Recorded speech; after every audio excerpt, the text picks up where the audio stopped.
दोस्ता कलाम शायर हैं अबू बकर बकर जी। सिलेक्शन खुदा में प्यारा शायर जिद्दी आदल शाह बकर जी और बाप धानी साहब।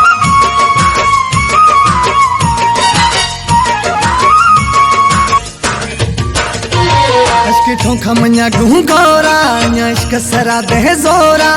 यखा गुन भी थे पूरे तुझसे आ रही थरा जरूरत लहे करूं लुट फुरा काना को झगड़ा सरेड़ा गिंद खसी न सुसुरा काना को झगड़ा सरेड़ा गिंद खसी न सुसुरा अश्क ठोंका मन्या गुहू गौरा इश्क सरा दे जोरा यखा गुन भी थे पूरे तुझसे आ रही थरा जरूरत लहे करूं लुट फुरा काना को झगड़ा सरेड़ा गिंद खसी न सुसुरा काना को झगड़ा सरेड़ा गिंद खसी न सुसुरा।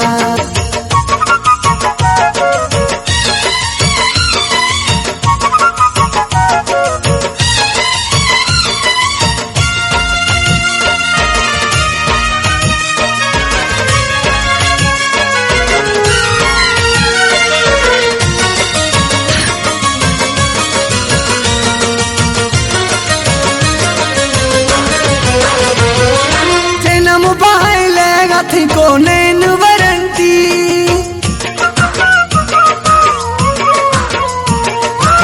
ना मोबाइल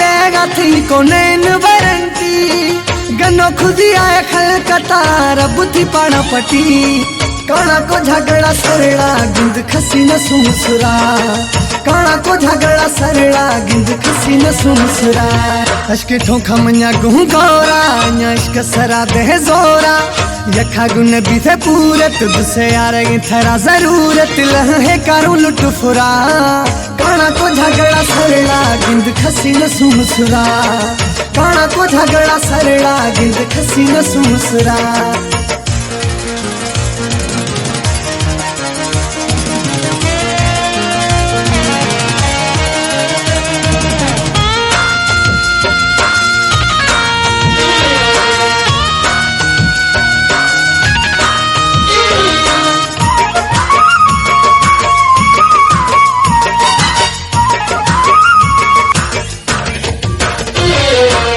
दिला सो दे गए रोज खोड़ा था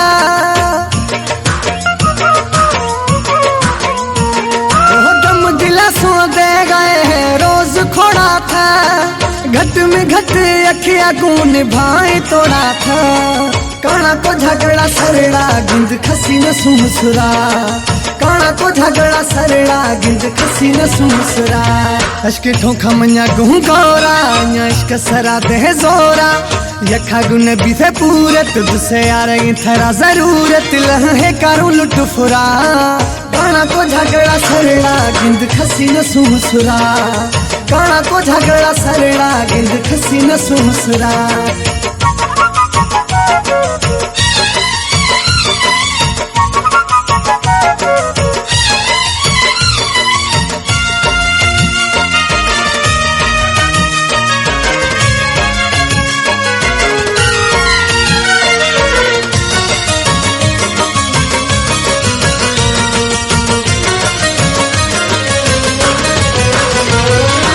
अबू बकर बकर जी बेवफा सलाम ने अबू बकर बकर जी बेवफा सलाम ने पाले सिया दे चाही दड़ अमाम ने काना को झगड़ा सरेड़ा गिंद खसी न सुसुरा काना को झगड़ा सरेड़ा गिंद खसी न सुसुरा अश्क ठोंका मन्या गुहू गौरा इश्क सरा दे जोरा यखा गुन भी थे पूरे तुझसे आ रही थरा जरूरत लहे करूं लुट फुरा काना को झगड़ा सरेड़ा गिंद खसी न सुसुरा काना को झगड़ा सरेड़ा गिंद खसी न सुसुरा काना को झगड़ा सरेड़ा गिंद खसी न सुसुरा काना को झगड़ा सरेड़ा गिंद खसी न सुसुरा काना को झगड़ा सरेड़ा गिंद खसी न सुसुरा।